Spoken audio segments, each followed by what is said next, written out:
Professeur Djounohat, bonjour. Bonjour. Vous êtes professeur chef de service d'immunologie au laboratoire central de l'hôpital de Ruiba. Vous êtes aussi président du conseil médical au niveau de cet établissement et vous êtes aussi professeur, président de la Société algérienne d'immunologie. Tout à fait. Bonjour. Professeur Djounohat, on revient encore une deuxième fois vers vous. Merci beaucoup. Actualité oblige. Et c'est avec un grand plaisir. Merci beaucoup, professeur. Alors, le monde entier n'a pas fini d'en découdre avec le SARS-CoV-2 et ses variants, il faut le dire. Donc, et actuellement, on parle d'un sous-variant d'Omicron qui est donc le BA2 qui a apparu au Danemark dernièrement.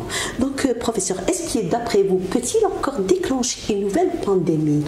Eh bien, ce sous-variant d'Omicron, il faut savoir qu'il a été détecté au Danemark et en Grande-Bretagne. Vous le savez pourquoi? Parce que le Danemark séquence les 100% de PCR positifs. Donc c'est le seul pays qui séquence toutes les PCR positives. Par contre, son vraie apparition, ça m'étonne que ce soit le Danemark. Il a été détecté au Danemark. Et puisqu'il a été détecté le 10 décembre, et vous le savez très bien, on est après plus de 45 jours, presque 45 jours. Donc c'est presque le même variant que l'Omicron qui sont caractérisés par une grande vitesse de propagation. D'accord, donc on peut dire que c'est un sous-variant d'Omicron. C'est un sous-variant d'Omicron. D'accord, voilà, parfait. Aussi, on parle, c'est pas ce qui manque en ce moment, les sous-variants et les hybrides. Alors on parle aussi d'un hybride qui est donc le Deltacron, qui est une combinaison de l'Omicron et du Delta, qui aurait été découvert par un scientifique chypriote. Et d'après cette communauté scientifique, plusieurs hypothèses ont été émises, dont la première, il paraît qu'il pourrait être, là, ça pourrait être la conséquence d'une fausse manipulation, d'une contamination au niveau de la contamination. Ça peut être aussi le même problème au niveau du séquençage, et c'est, paraît-il, un problème qui est connu au niveau des unités génomiques. Par contre, la thèse d'un nouveau variant aurait été écartée. Alors, qu'est-ce que vous en pensez? Eh bien, vous savez très bien, on est le même sujet peut être co-infecté par les deux virus à la fois. Ça, il faut le savoir. On peut être infecté par la grippe et on fait aussi une co-infection. Exactement, le SARS-CoV-2 et vice-versa. On peut être infecté par le virus de coronavirus et ça ne nous empêche pas d'être infecté aussi par le virus de la grippe. Par rapport à ce sujet, il peut y avoir une combinaison hybride. Exactement, il peut y avoir cette combinaison, ce qu'on appelle en génétique le crossing over. Ça peut exister, mais il y a un gros mais. Il faut savoir que les grands experts dans le monde, ils sont pour la thèse des petits, si je pourrais dire, contamination au niveau de laboratoire. Vous le savez très bien. Qui paraît-il. Exactement. Les techniques de biologie moléculaire sont des techniques très sensibles, très sensibles, et ils sont très sujettes à des fausses positivités. Et dans ce cas-là, on est presque certain qu'il s'agit d'une fausse positivité. C'est pas le même variant, c'est probablement le même sujet qui a les deux virus en même temps. D'accord, très bien. Alors, pour une autre question, alors je vous ai préparé pas mal de questions. Préparez-vous. On est là, on est juste prêt. Très bien. Alors, face à l'inégalité de la contamination, on parle, ces derniers temps, on parle souvent de famille de Covid, professeur. C'est-à-dire qu'au sein d'une même famille, on retrouve pratiquement toutes les personnes contaminées, que ce soit par l'Omicron ou Delta ou autre variant du SARS-CoV-2. Et d'après vous, est-ce qu'il n'y aurait pas la piste génétique qui est vraiment importante dans ce cas-là, surtout par rapport à la sévérité du tableau clinique? Aussi, on a parlé aussi du groupage, donc les personnes du groupe Rhésus positive auraient, disons qu'elles développeraient moins de complications et elles développeraient plutôt des formes plus bénignes. Voilà. Qu'est-ce que vous en pensez? Merci beaucoup pour cette question très pertinente par rapport à la science. Vous le savez très bien que le monde de l'infection, il va switcher vers ce qu'on appelle une prédisposition génétique. Et on l'a constaté d'ailleurs dans la tuberculose. Oui. Comment se fait-il que cette personne, elle est contaminée, son frère contaminé, le reste, ils ne sont pas contaminés. Exact. Donc vous voyez très bien qu'en fin de compte, l'infection, elle dépend de plusieurs facteurs. Le premier facteur, c'est le variant lui-même. Est-ce qu'il est meurtrier? Est-ce qu'il est dangereux? C'est ce qu'on a vécu avec le Delta.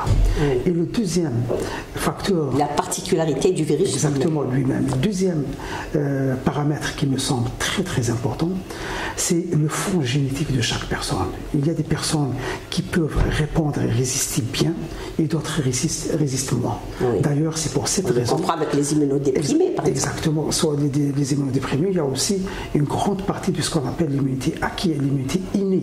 C'est les producteurs des interférons de type 1.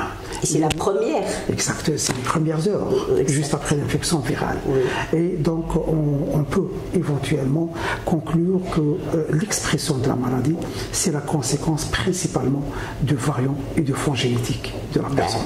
D'accord. Ok, donc c'est les premiers sur le front. Exactement. D'ailleurs, c'est pour cette raison. Par rapport au groupage, c'est vrai. Ça a été publié par les Chinois dès les premières semaines de l'infection SARS-CoV-2. Et lorsqu'on a essayé de refaire chez nous un travail, on a constaté que parmi les formes graves, le virus ne fait pas de différence entre le groupe A, le groupe O. D'accord, comme pour la forme grave, non. Par contre, pour la forme bénigne, il paraît que... Probablement, mais croyez-moi qu'on peut avoir, et vous savez très bien que c'est plusieurs facteurs exact. Pour incriminer le groupage. Toujours est-il qu'on retient le fond génétique. Le fond génétique, c'est plus important. Et d'ailleurs, je pense que les recherches doivent être orientées dans ce sens-là. Voilà, exact. D'accord. Actuellement, professeur Djouhat, nous assistons aussi à une augmentation fulgurante de la contamination avec Omicron déjà. On le voit sur le terrain. Et malheureusement, parmi eux, beaucoup d'enfants maintenant, et même des adultes jeunes, asymptomatiques, sans aucune comorbidité. Alors, comment vous l'expliquez? Depuis par rapport au monde pédiatrique, cette pandémie, on peut la scinder en deux parties. La partie avant Delta et la partie après Delta. Avant Delta, si vous vous rappelez, on parlait toujours de l'enfant fort asymptomatique. Il est souvent contaminé par l'adulte, il ne contamine pas. Et les parents étaient très... La donne a changé. Après la venue de Delta, on a constaté que c'est l'inverse. Et d'ailleurs, ce qu'on a vécu lors de la 4e vague en Europe, en octobre-novembre, et ce qu'on est en train de vivre maintenant, ce sont des enfants qui sont les hyperpropagateurs de virus, que ce soit de Delta ou bien de l'Omicron. D'ailleurs, c'est pour cette raison que ça a incité pas mal de pays d'aller d'emblée vers la vaccination des enfants, comme la Chine, vous le savez très bien, on vaccine à partir de 3 ans. Donc ils ont compris très bien le danger, que le danger peut provenir des enfants. C'est pour cette raison qu'ils ont commencé à vacciner les enfants. Et surtout, il y a beaucoup de cas d'enfants, ne serait-ce que, comme vous dites déjà, en Europe, qui auraient développé un mois après, 4 semaines après, 3-4 semaines après, des formes, des formes symptomatiques assez conséquentes comme le PINS, le syndrome inflammatoire multisystémique, par exemple. Ce qu'il faut savoir par rapport à la pédiatrie, au début, c'était pas symptomatique, mais à partir de Delta, de l'Omicron, on est en train de voir maintenant les urgences de pédiatrie. Oui, elles sont pleines. Elles sont pleines. Donc il n'y a plus de forme asymptomatique en pédiatrie. Les enfants font les symptômes.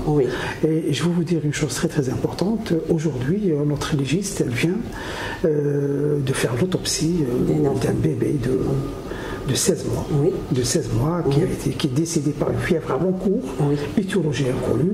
Et lorsqu'elle a fait l'autopsie, elle a constaté que le Covid est là. On a fait PCR, c'était positif, avec des thromboses pulmonaires et cardiaques. Donc même les enfants ne sont pas à l'abri de formes graves, même Ils ont transféré le traitement à l'Institut Pasteur pour savoir si c'est pas avec un séquençage, pour savoir si c'est réellement on a fait une PCR, mais on n'a pas fait le séquençage, malheureusement. Dites-moi, professeur Djouhat, pour la forme Covid long, là, c'est les séquelles de la Covid-19. C'est beaucoup de personnes qui se plaignent des séquelles, que ce soit neurologiques, vertiges, troubles du sommeil, fatigue intense et j'en passe. Tous ces symptômes-là, après quelques mois, qui durent une désaturation à l'effort, qui dure bien après l'épisode de Covid. Donc, est-ce que vous, par exemple, au niveau de votre hôpital Arriba, est-ce que vous avez mis en place des unités post-Covid pour la prise en charge de ces patients? Et ils sont nombreux. Hein. Malheureusement, vous avez touché un problème très très important qui va, je peux l'appeler, on peut l'appeler d'emblée, c'est la pandémie qui va arriver juste après la disparition de Covid. La conséquence exacte. Il faut savoir que les chiffres actuels, on est à 10% de post-Covid, de Covid long, pardon. Oui. Et le Covid long, vous le savez très bien, c'est soit cette fatigue intense qui ne disparaît pas, soit cet essoufflement. Des sensations à l'effort. Et surtout les complications neuropsychiatriques, auto-immunes, neurologiques et cardiaques. Et croyez-moi que ça sera vraiment un grand fardeau. Et malheureusement, vous le savez très bien, ces patients, entre parenthèses, pourquoi je dis ça? Parce qu'ils sont victimes un peu de la pandémie Covid. Les médecins ne donnent pas encore trop d'importance à cette pathologie. Et vous allez voir que ça va quand même constituer... Ça va être à l'origine de 10% de maladies chroniques après le Covid. Oui. Et dites-moi, professeur, est-ce que justement face à ce nouveau fléau, enfin qui nous attend malheureusement, est-ce que les structures sanitaires, je parle par exemple des polycliniques, je parle des urgences des hôpitaux, je parle des cliniques privées, des médecins installés, est-ce que tous ces acteurs de la santé font quelque chose sur le plan épidémiologique en coordination avec l'IPA, avec l'Institut Pasteur et l'INSP pour pouvoir rassembler toutes ces données épidémiologiques pour pouvoir traiter ce problème à terme? Qu'est-ce que vous en pensez? Malheureusement, c'est vrai qu'il y a un manuscrit qui a été rédigé par la tutelle par rapport au Covid long. Il est très très bien fait par les collègues du ministère. Mais le fameux guide, exactement. Il m'en avait parlé, le professeur Tebaïbia. Exactement, ça a été très bien fait par les collègues, mais le problème qui se pose malheureusement, c'est toujours la réalité et la prise en charge de ces malades. C'est des malades qui sont en train, on peut dire qu'ils sont en train d'errer un peu partout. Et ils sont traités un peu en ambulatoire. Et vous le savez très bien, le grand problème. Pas au cas par cas, ça serait trop beau. Mais le problème qui se pose par rapport à ces malades, c'est un problème de formation de médecins. Et de sensibilisation par rapport au Covid long. Même les confrères, vous le savez très bien qu'il y a très peu de données par rapport à ces entités, ces deux nouvelles entités. Parfois même les médecins ignorent. Est-ce que vraiment on sait que le diabète c'est vrai, les maladies cardiaques c'est vrai, mais il y a pas mal d'autres pathologies, on ignore qu'ils ne sont que les conséquences de Covid. Et je pense qu'avec le temps, on va se sensibiliser par rapport à cette entité et j'espère, Inch'Allah, qu'ils seront mieux pris en charge. Oui, là vous me renvoyez en arrière, j'ai eu une rencontre avec le professeur Issolah, le chef de service des UMC et de l'hôpital Mustapha, et qui nous avait parlé des nouveaux syndromes, entre guillemets, et les pancréatites post-Covid. Vous le savez très bien que le Covid il est classé pathologie vasculaire thrombotique. Oui, exact. Donc si ça thrombose au niveau de pancréas, ça sera une pathologie pancréatique. Si ça sera au niveau du cœur, ça sera une pathologie cardiaque. Si au niveau de rein, ça sera rénal et ainsi de suite. Donc on est passé d'une infection virale à une infection multisystémique. Où aucun organe n'est épargné par ce virus. Exact. Là, on revient aux propriétés d'Omicron, contrairement à ses prédécesseurs comme le Delta, etc. Le Delta, par exemple, où la pneumonie hypoxémiante était pratiquement souvent retrouvée. D'ailleurs, c'était le motif après de l'hospitalisation, exactement, en réanimation.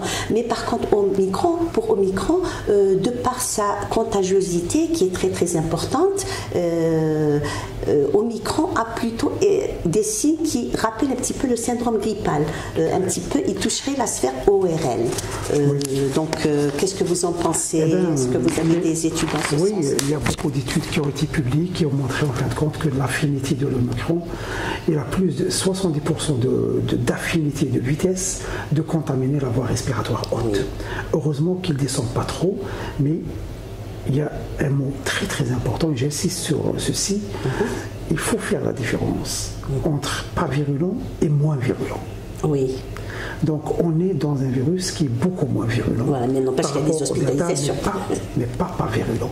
Parce que vous le savez très bien, je suppose que ça va se transformer, Inch'Allah, en forme endémique, où il y aura toujours des sujets vulnérables. Et parmi les sujets vulnérables, vous le savez très bien, les femmes enceintes, les sujets âgés, les immunodéprimés, et les sujets qui sont atteints de pathologies chroniques. Chroniques, exactement, le diabète, l'hypertension, etc. Pour justement, mais par contre, toujours pour rester dans le registre de l'Omicron, d'après certaines études comme l'expérience, pas des études, l'expérience anglaise, et surtout certains pays comme l'Afrique du Sud qui ont donc atteint le pic, d'après donc ces pays-là, il ressort de certaines études que le nombre d'hospitalisations relatives au Delta, par exemple, était de 1 personne sur 5, alors que pour Omicron, c'est 1 personne d'hospitalisée pour 10 personnes qui consultent. Donc je crois que là, effectivement... Oui, on peut se référer à ce qu'on est en train de voir par rapport à la courbe mondiale. Oui, voilà. La courbe mondiale, le top, c'était 900 000 nouveaux cas. Oui. 17 000 décès. Oui. C'était les records avant Omicron. Oui. Et bien maintenant avec Omicron, ça fait 2 à 3 jours, on était à 3 700 000 nouveaux cas jour et 9 000 décès.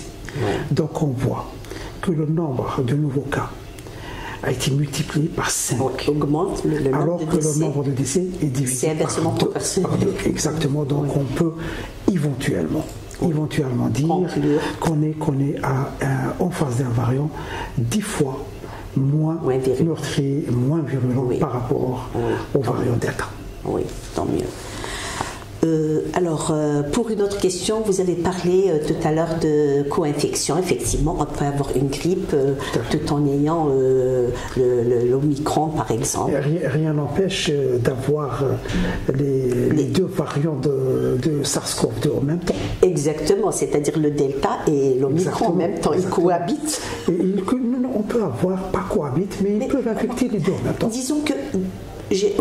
Dans ce cas-là, la personne qui sera infectée, on peut deviner ou imaginer son profil. Elle aura certainement une symptomatologie de la gravité de variant Delta. Oui.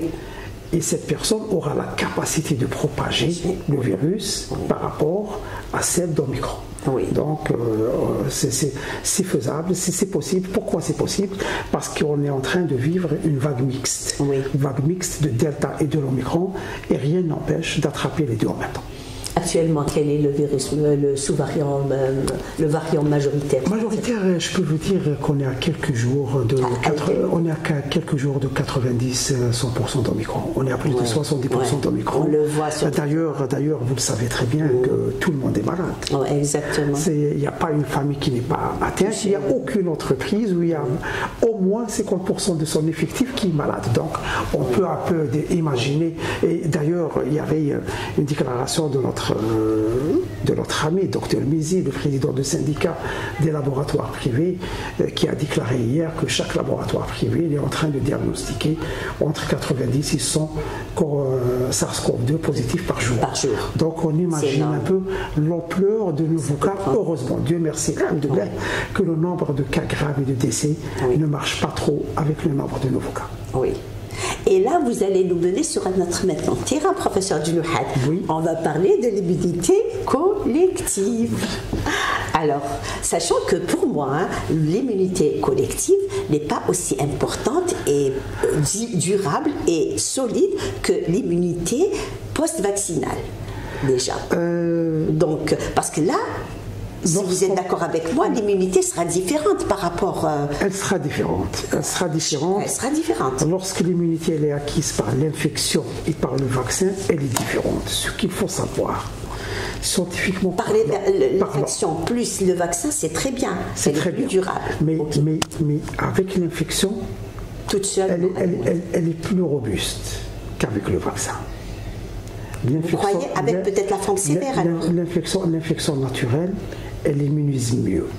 Le problème du vaccin, heureusement, Dieu merci, que la plupart des sujets hospitalisés ne sont pas vaccinés. Donc ça montre que le vaccin, il prévient toujours. Il protège contre les formes graves et les décès. Oui. C'est ça l'objectif principal. Oui. Mais maintenant, si je reviens un peu à votre question par rapport à l'immunité collective, juste après le variant alpha, en mars dernier, on était à 50%. Oui. On est en train de faire une étude sérologique des donneurs de sang et maintenant, on est à presque 70% de séroconversion positive de donneurs de sang. Oui. Ceci a empêché le delta de faire une forme exponentielle. On est en train de voir, on a assisté à quelques semaines de l'augmentation linéaire de la forme delta, et c'est l'arrivée d'Omicron avec toutes ces mutations qu'on y trouve sur cette fameuse protéine spike, avec 32 mutations. Vous savez c'est quoi 32 mutations?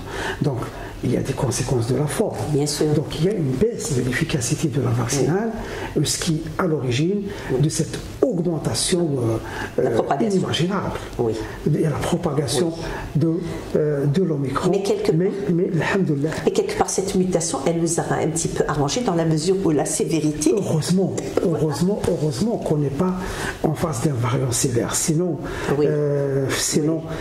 on aurait vu ça aurait été le truc catastrophique que la grippe espagnole. Oui, exactement. Oui, le scénario catastrophe a été évité de justesse. Et pourvu qu'il ne rebondisse pas. Bon.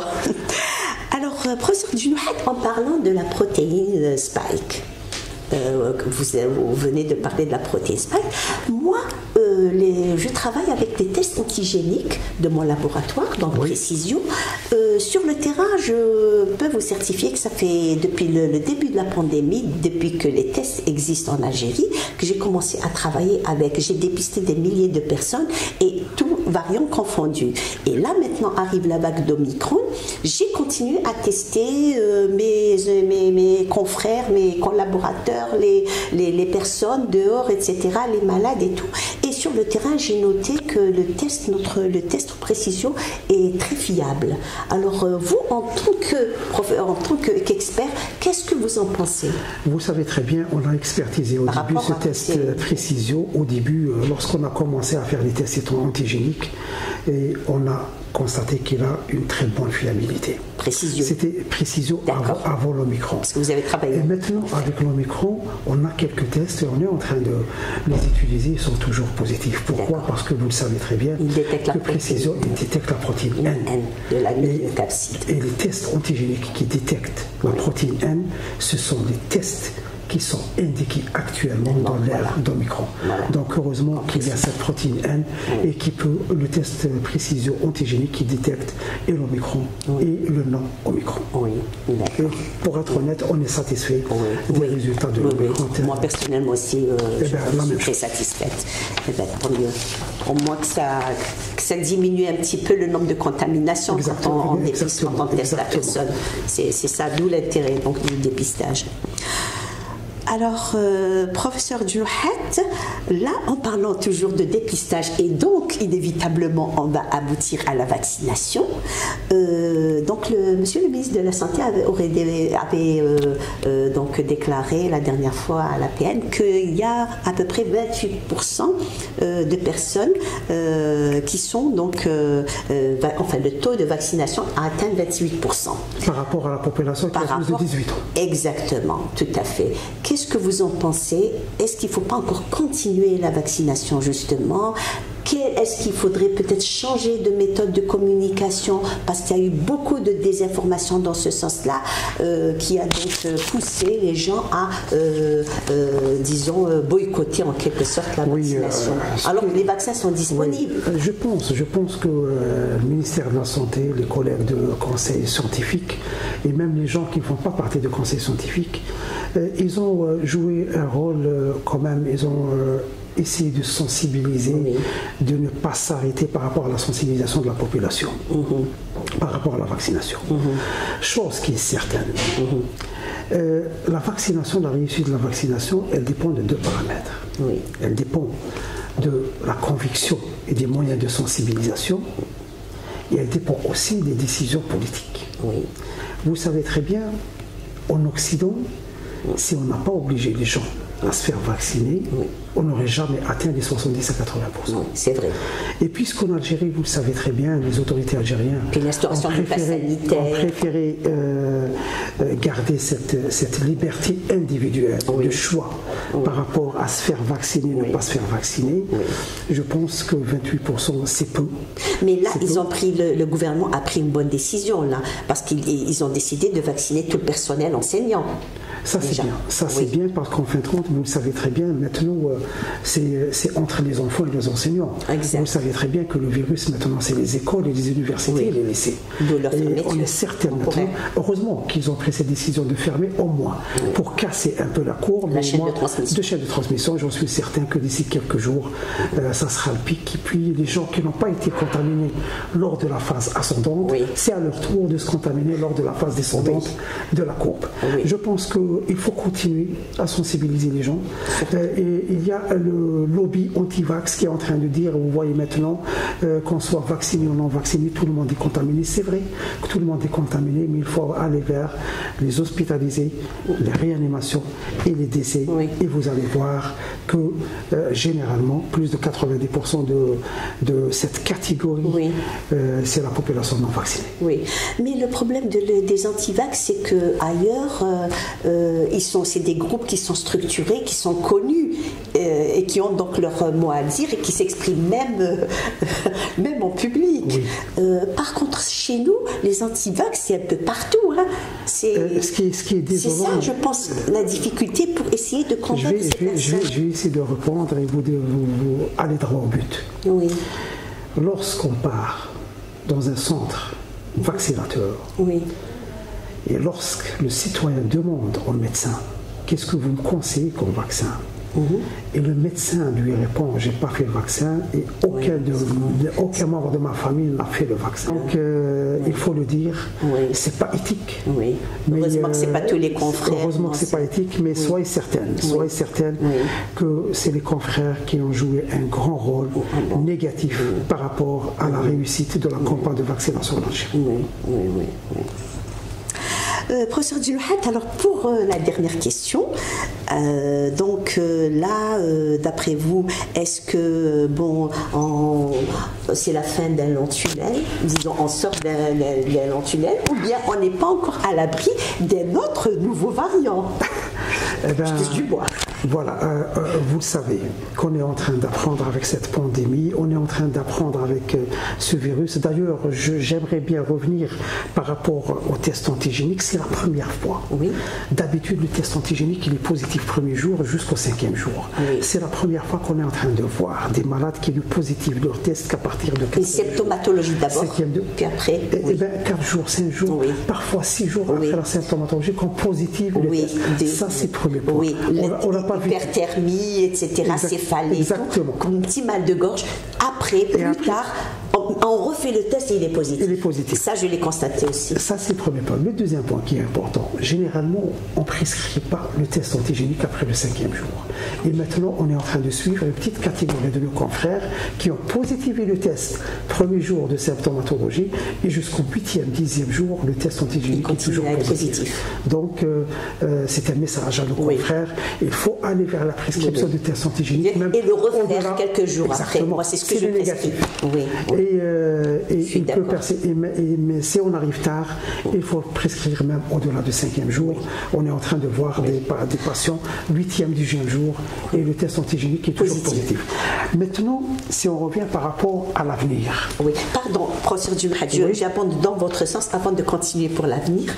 Alors là, je suis d'accord avec vous parce que c'est vrai, c'est pour ça qu'on nous dit il ne faut pas vous limiter à un examen. Il faudrait prendre le contexte clinique. Parce que, professeur Djilouhat, pour quelqu'un qui vit dans une famille où il y a 10 personnes dans cette maison et que tout le monde est contaminé, il n'y a pas de raison pire que ce soit. Il n'y a pas de raison. Surtout avec le micro. Exactement. Donc, même si on le teste le premier jour, le 3e jour, avec une petite hyperthermie, etc., il ne faut pas le lâcher. Il faudrait revenir et le retester pour avoir le entièrement d'accord. Par rapport à l'avenir, on a eu parfois des prévisions, des prédictions. Et ça n'a pas, exactement, c'est très très difficile de prédire, de prévoir, mais maintenant la communauté scientifique et des experts, elle est presque certaine. Qu'on est en phase de transition de la forme pandémique de l'infection SARS-CoV-2 vers une forme endémique. Voilà. Donc moi personnellement, ça a été les dires du président de l'OMS hier, je crois. Je l'ai pas entendu. Mais d'ailleurs, si vous voyez la Grande-Bretagne, à partir de 26, 27, ça sera l'ouverture, ni test, ni port de bavette, ni rien du tout. Donc maintenant, on sait qu'il y aura des retombées entre parenthèses positives de l'Omicron par rapport à cette immunité naturelle, surtout dans les pays où il y a un grand pourcentage de réticence par rapport à la vaccination. Maintenant, c'est tout le monde qui va se faire vacciner naturellement. Donc certainement, on va avoir une transformation vers la forme endémique. C'est un virus qui va rester avec nous. Il y aura avec le temps... C'est un peu comme la grippe. C'est à peu près comme la grippe. Espérons, tout en espérant qu'on n'aura pas, d'ici quelques mois, le même Omicron qui va se transformer en un variant très très virulent, je le souhaite. C'est ça, tout le problème est là. Inch'Allah. Inch'Allah que non, Inch'Allah. Eh bien, merci beaucoup, professeur Djenouhad. Ça a été vraiment un plaisir de débattre avec vous et donc avec toutes ces informations enrichissantes. Tout le plaisir est pour moi. Inch'Allah, quand on se reverra, ça sera à la fin de l'Omicron et il n'y aura plus de variants. Ça sera l'endémie. Et pour d'autres pathologies médico-chirurgicales non Covid. Exact, tout à fait. On le souhaite. Inch'Allah. Merci beaucoup, professeur. Merci à vous. Merci à vous.